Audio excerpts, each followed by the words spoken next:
Is the mind of a newborn a blank slate, awaiting stimuli and input from the world to obtain structure and form? Or does it have a preformed structure which influences how we experience the world? This question has long interested psychologists and philosophers alike. Carl Jung, the 20th century psychiatrist and founder of analytical psychology, believed the latter to be the case. There exist, according to Jung, identical psychic structures common to all, which are heritable and influence the way all humans experience the world. Jung called these structures archetypes, and in this video we will provide a detailed introduction to archetypes, explaining what they are, how they influence our lives, their relationship to symbols, and Jung's ideas on the connection between religious experiences and the archetypes. Carl Jung, in addition to being a practicing psychiatrist, was one of the foremost experts on the study of religious and mythological symbology. It was work in both these fields that led him to the discovery of the archetypes. In studying the myths and religions of cultures past and present, Jung noticed that many of them shared similar patterns, themes, and symbols. This was interesting in its own right, but what further piqued Jung's curiosity was that some of these same themes and symbols arose in the dreams and fantasies of patients who suffered from schizophrenia. What could account for such similarities? Jung proposed that the human mind, or psyche, is not exclusively the product of personal experience, but rather contains elements which are pre-personal or transpersonal and common to all. These elements he called the archetypes, and he proposed that it is their influence on human thought and behavior that gives rise to the similarities between the various myths and religions. To properly understand the role of the archetypes, we must first explain Jung's conception of the psyche. Jung described the psyche as one's total personality, encompassing all one's thoughts, behaviors, feelings, and emotions. Jung divided the psyche into three major realms: consciousness, the personal unconscious, and the collective unconscious. These three realms are not closed off from one another, but constantly interact in a compensatory manner. The conscious realm is simply one's field of awareness, consisting of those psychic contents that one has knowledge of. In other words, any experience that enters one's field of awareness takes on the quality of consciousness. The conscious realm of the psyche, while extremely important in its own right, is, according to Jung, dwarfed in scope by the unconscious realm. The unconscious consists of those psychic contents which one is unaware of, and Jung divided it into two main parts: the personal unconscious and the collective unconscious. The personal unconscious, as the name suggests, is particular to each individual. It consists of events of one's life that are deemed insignificant, are forgotten, or are repressed due to their distressing nature. In addition to the personal unconscious, there is a deeper and more fundamental realm of the unconscious, which Jung called the collective unconscious. The collective unconscious consists of psychic structures or cognitive categories which are not unique to the individual, but rather shared by all, influencing our thoughts, behaviors, and the way we look at the world. In other words, the collective unconscious is home to the archetypes. As Jung put it, from the unconscious there emanate determining influences, which, independently of tradition, guarantee in every single individual a similarity and even a sameness of experience, and also of the way it is represented imaginatively.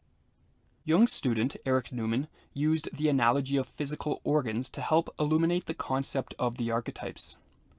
Just as a body is structured by organs which are largely formed prior to birth, so the mind possesses psychic organs which structure it, i.e. the archetypes.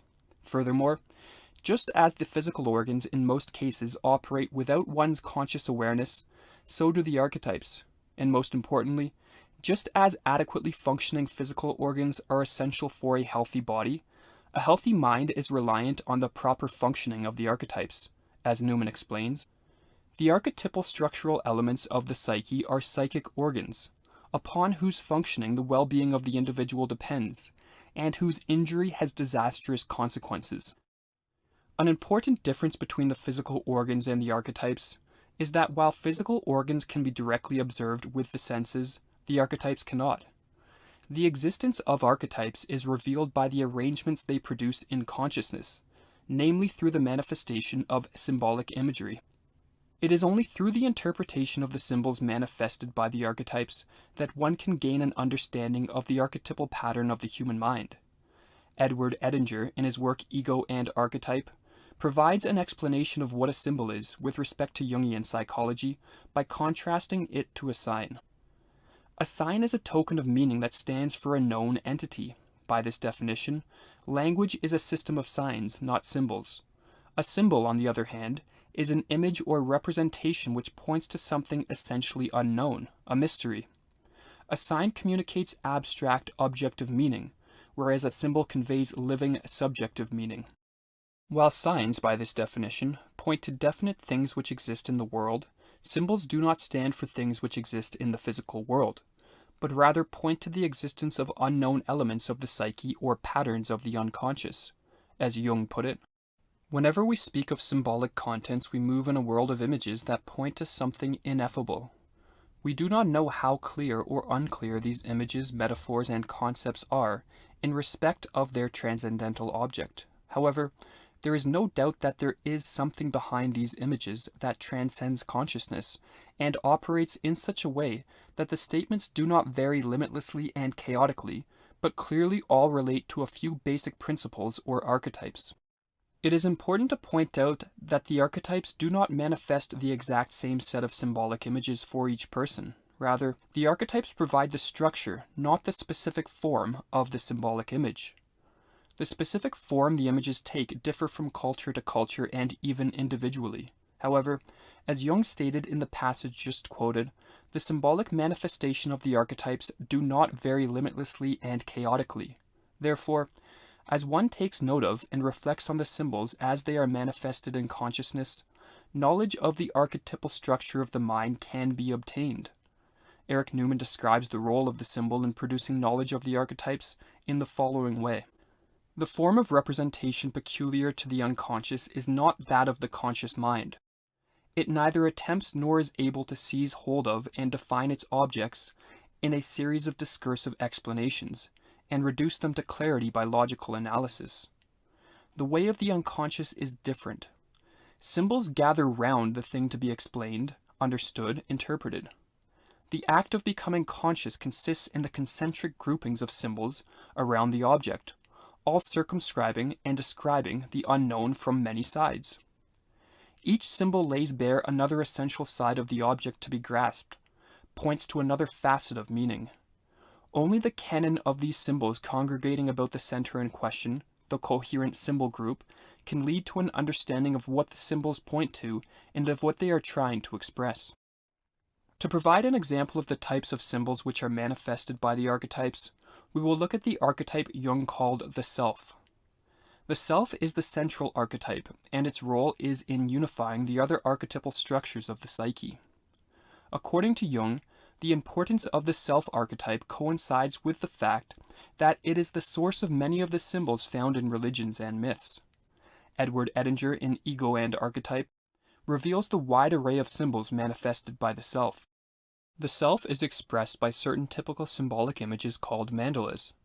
All images that emphasize a circle with a center and usually with the additional feature of a square, cross, or some other representation of quaternity fall into this category.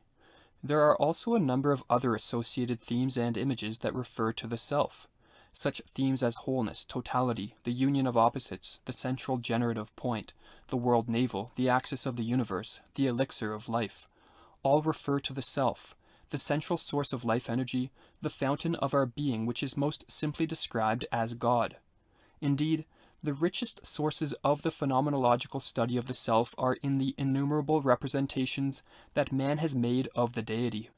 What is interesting to realize is that Jung believed the various representations of deities in myths and religions, both past and present, were at root symbolic manifestations of the self archetype. However, Jung did not in any way mean this as a reduction of God to a product of man's mind. Rather, as he wrote, "This is certainly not to say that what we call the unconscious is identical with God or is set up in his place. It is simply the medium from which religious experience seems to flow. As to what the further cause of such experience may be, the answer to this question lies beyond the range of human knowledge. Knowledge of God is a transcendental problem." Throughout Jung's life, he struggled with the question as to what the ultimate source of the archetypes was. At times, he suggested they arose in an evolutionary manner and were subject to change over long periods of time. The following passage reflects this view. Man possesses many things which he has never acquired, but has inherited from his ancestors. He is not born as a tabula rasa, he is merely born unconscious. But he brings with him systems that are organized and ready to function in a specifically human way, and these he owes to millions of years of human development. However, Jung also had sympathy with the idea that the archetypes may be similar to the Platonic forms, existing as a type of immutable transcendental entity. As Jung wrote at one point, whether this psychic structure and its elements, the archetypes, ever originated at all, is a metaphysical question and therefore unanswerable. Whatever their ultimate source, Jung believed that the archetypes play an immense role in the lives of all individuals. By becoming increasingly aware of the archetypal patterns through the symbols they manifest in the psyche, the individual experiences an expansion of consciousness. Such an expansion, Jung believed, was of paramount importance, for as he put it, man's task is to become conscious of the contents that press upward from the unconscious. Neither should he persist in his unconsciousness, nor remain identical with the unconscious elements of his being, thus evading his destiny, which is to create more and more consciousness.